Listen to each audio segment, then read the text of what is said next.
Magandang oras mga katiyats, mga kababayan. Meron tayong naiibang marker dito.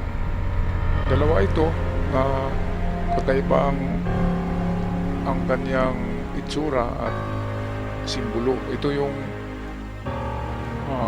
heart na mukhang pagong at ito yung pangalawa, yung parang bakat ng paa ng aso o hayop. Okay, so uunahin natin itong bakat ng paa. Okay, so ito'y klarong-klaro na man-made. Ang mga butas-butas dyan ay merong tool mark. Tool mark ang kailangan nating makita sa mga ganitong sign na chinisil sa bato. Dapat magaspang ang pagkagawa at halatadong ginamitan ng sisil.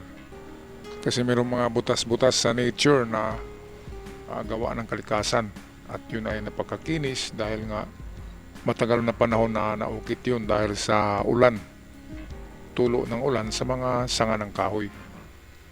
Okay, so ito ang square, klarong-klaro na ito ang item. And then magtaka tayo, bakit nilagyan nila ng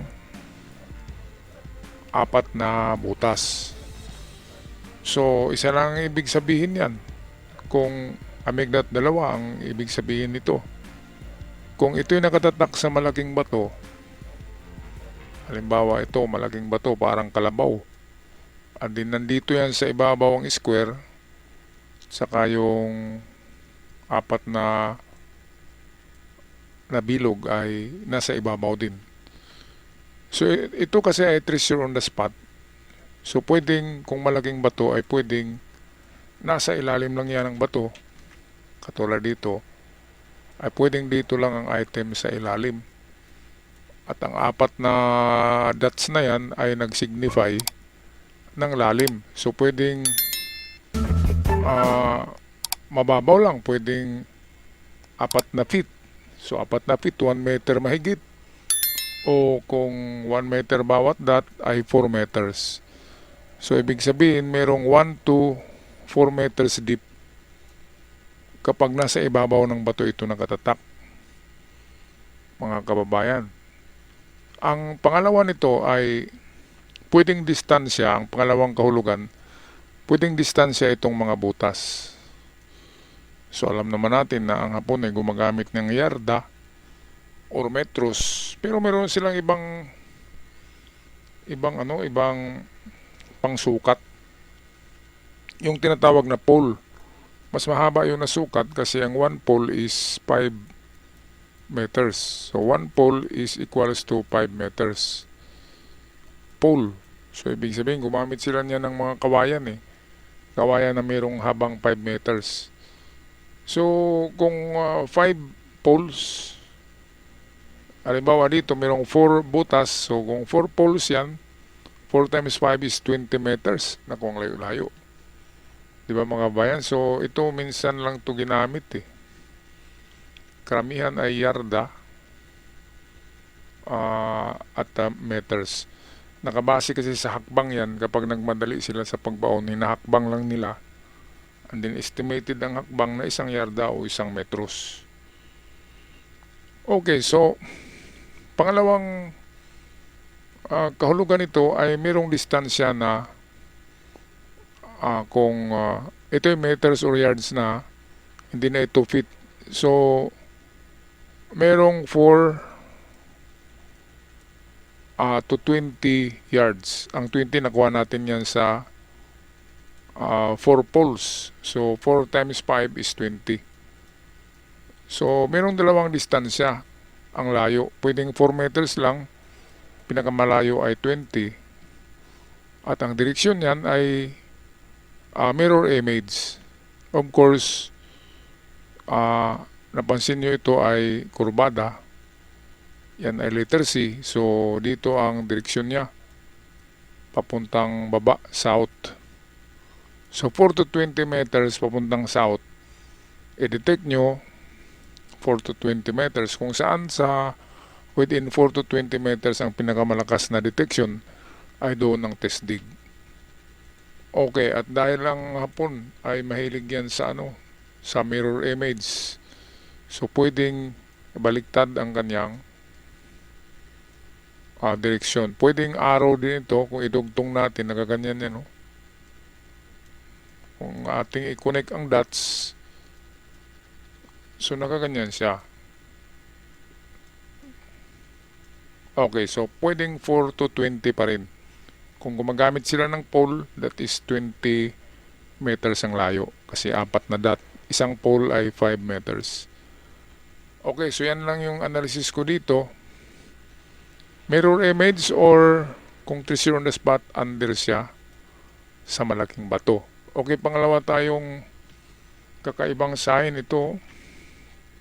Napansin nyo dito mga ka-TH, hinukay ni ka-TH mismo ang baba kasi nagturo siya pababa, di ba? Tama naman yan. So yan talaga ang unang gawin. Direktamente kaagad sa baba, in front. Pwedeng under lang talaga yan dito sa bato. So yan yung unang assumptions. Yan yung unang analysis dyan. So merong 3 dots ay pwedeng yan yung lalim. So pwedeng 3 meters lang ang lalim. Ito mga kababayan, lakihan natin Ayan, so pwedeng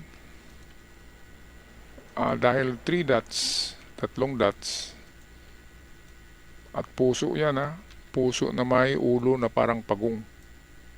Ganyan siya Nakapoint talaga siya pababa. Kaya binanatan nila ka-TH ang baba nito, of course naman. Yan ang pinakaunang niyan. Analysis na nasa baba ng bato. Tama yan. So ano bang lalim diyan? 2 to, ito lang yung test dig 2 to 3 meters ang lalim.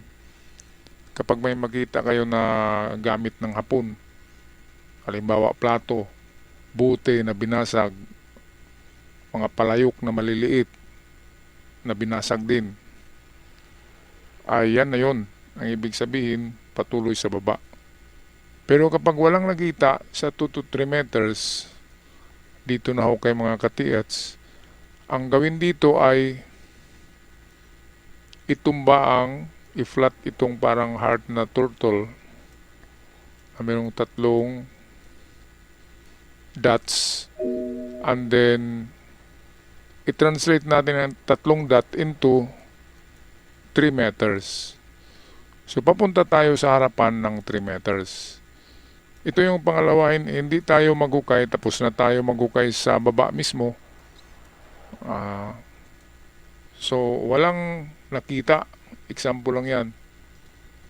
Walang nakita sa baba. Dito walang signs, walang buti, walang plato. Sa 3 meters wala talaga.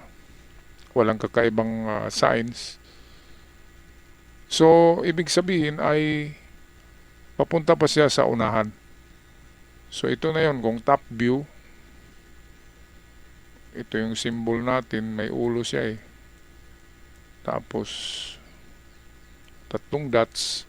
So pupunta tayo sa unahan ito. Ibig sabihin kung dito sa bato, dito tayo pupunta sa unahan, hindi sa baba.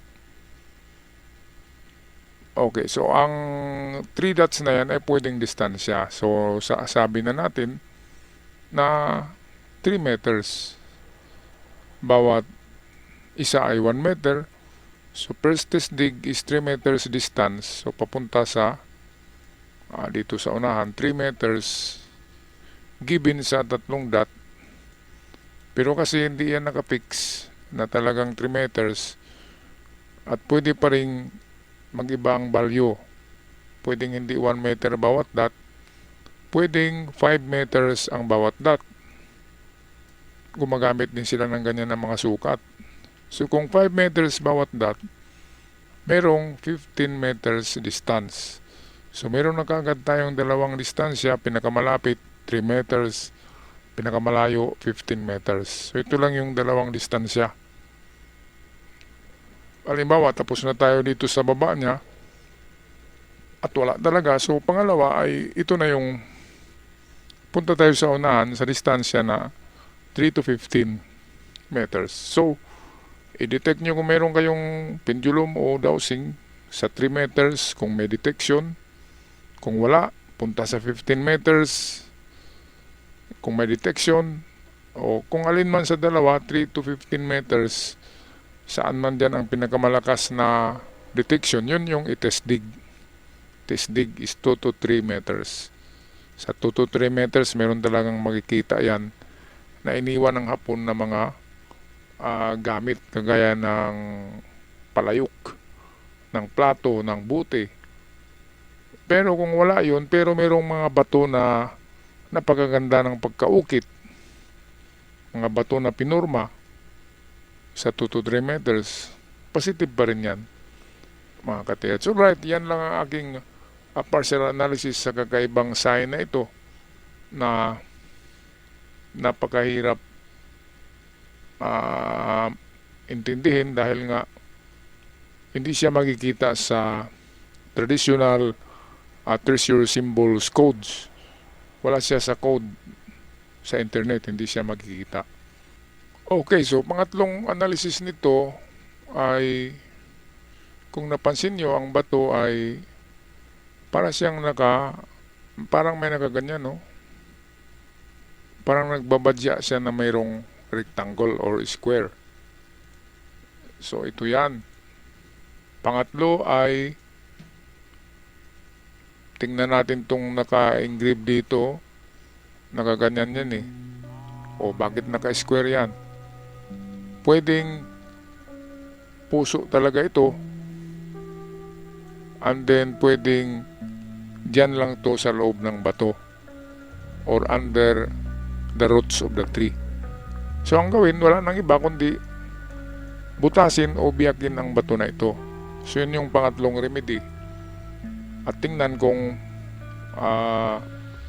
may treasure inside the rock ba. Kasi parang simento siya tingnan eh. Parang simento. So magandang gawin dyan, hatakin nyo ng maso. Kapag tutunog siya o mabutas, lalo na kapag mabutas, yan ay jackpot. Dahil hollow rock treasure yan. Hollow rock treasures. Alright, ako'y magpaalam na. Maraming salamat sa lahat. At sa mga bago pa lamang nakabisita sa channel, huwag kalimutang mag-subscribe. Malaking tulong na yan. Hanggang sa muli, paalam at ingat mga kapatid.